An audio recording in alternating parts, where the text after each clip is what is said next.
Kandidat pelatih timnas Indonesia selanjutnya tampaknya semakin mengerucut pada satu nama, yaitu John Hartman. Pelatih asal Inggris ini dikabarkan telah mencapai kesepakatan dengan PSSI untuk menakodai Jai Idrus dan kawan-kawan.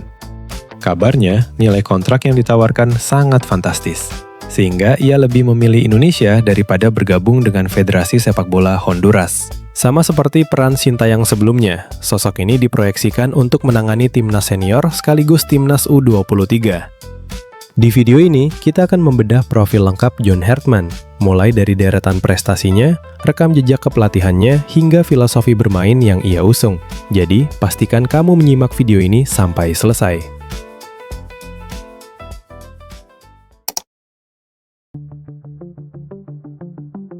Lahir pada 19 Juli 1975 di Consett, Inggris, masa kecil Hartman ditempa oleh lingkungan yang keras akibat krisis ekonomi. Meski tidak memiliki karir sebagai pemain profesional, ketertarikannya pada dunia kepelatihan sudah muncul sejak usia 16 tahun.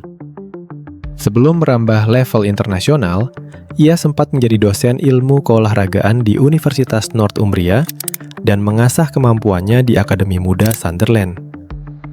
Titik balik karirnya terjadi pada tahun 2001 saat ia memutuskan pindah ke Selandia Baru, sebuah langkah yang ia sebut sebagai dekade paling memuaskan dalam karirnya.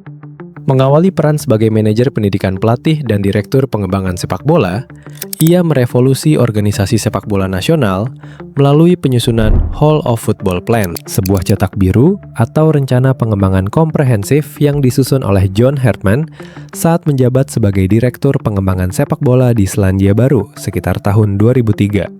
Rencana ini bertujuan untuk merevolusi organisasi sepak bola nasional dengan menciptakan sistem yang terpadu dari tingkat akar rumput hingga tim nasional. Poin-poin utama dari rencana tersebut meliputi 1. Sistem dari bawah ke atas. Strategi ini dirancang untuk membangun infrastruktur sepak bola yang kuat dengan fokus pada pengembangan sistem dari level terbawah hingga puncak. 2. Integrasi nasional.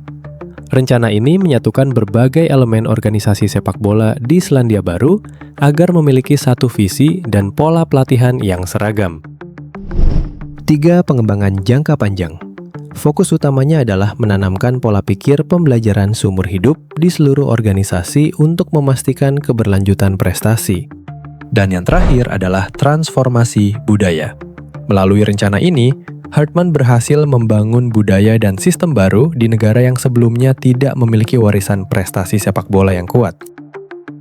Hasilnya, dari sistem yang Hartman buat, ia berhasil mengantarkan tim nasional putri senior lolos ke putaran final Piala Dunia Wanita FIFA dalam 2 edisi berturut-turut, yakni tahun 2007 dan 2011, serta membawa mereka bersaing di panggung Olimpiade Beijing 2008. Kesuksesan ini tidak hanya terjadi di level senior.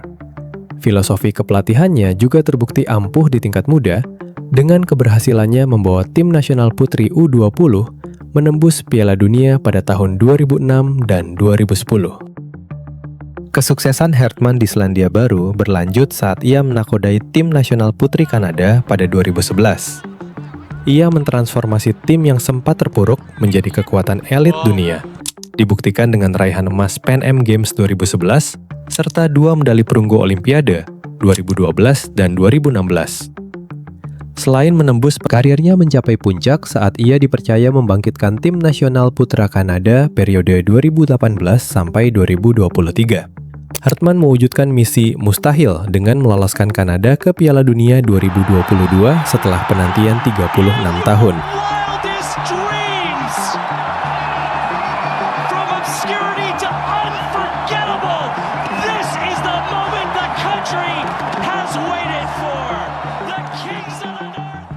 Di bawah kendalinya, peringkat FIFA Kanada meroket tajam dari posisi 72 ke urutan 33 dunia.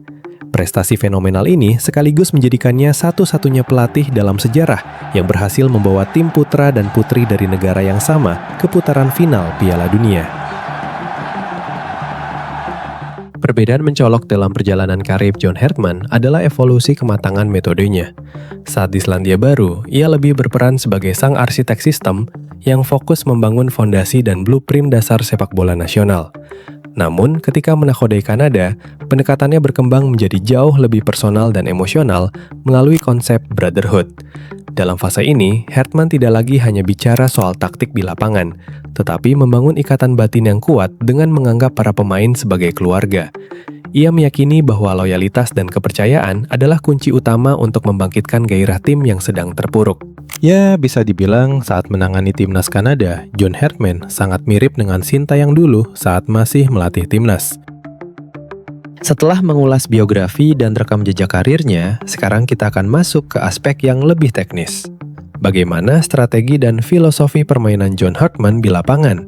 Apakah ia penganut total football yang menyerang total, atau justru lebih cenderung menerapkan strategi parkir bas yang defensif? Kita akan masuk ke chapter berikutnya, yaitu Tactical John Hartman.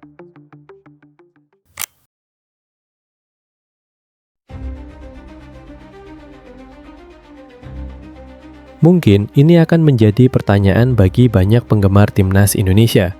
Taktik atau formasi apa yang akan digunakan John Hartman nanti?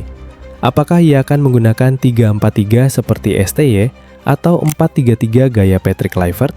Menurut data dari Transfermarkt, John Hartman sangat sering menggunakan formasi 3-4-3 atau 3-4-2-1 yang cenderung direct. Meski begitu, ia tidak kaku dengan formasinya. Terkadang ia juga menerapkan skema 4-4-2 tergantung lawan yang dihadapi. Approach John Hartman di lapangan memiliki sedikit kesamaan dengan STY. Filosofinya adalah sepak bola reaktif yang menunggu lawan menyerang. Setelah bola berhasil direbut, langsung lakukan counter attack cepat dengan mengandalkan winger yang memiliki kecepatan.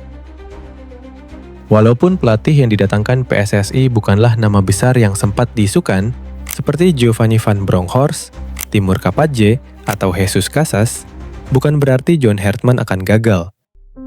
Kita lihat saja nanti, apakah PSSI benar-benar sudah berbenah dan tidak lagi merekrut pelatih secara asal-asalan. Perlu diingat, pada kegagalan menunjuk Kluivert dulu, PSSI belum memiliki direktur teknis. Sekarang, PSSI mempunyai sosok dirtek bernama Alexander Zwiers yang bertugas menyeleksi para pelatih sebagai opsi terbaik bagi federasi. Namun, tantangan berat sudah menanti John Hartman setibanya ia melatih timnas. Salah satunya adalah ekspektasi publik yang sangat tinggi sejak hari pertama. Hartman harus mampu mengelola tekanan media dan netizen yang seringkali tidak sabar ingin melihat hasil instan. Padahal, ia adalah tipe pelatih yang membangun sistem jangka panjang. Bagaimana menurut kalian? Apakah kalian berada di sisi yang optimis, pesimis, atau justru di kubu yang memilih wait and see? Dan terima kasih sudah menonton.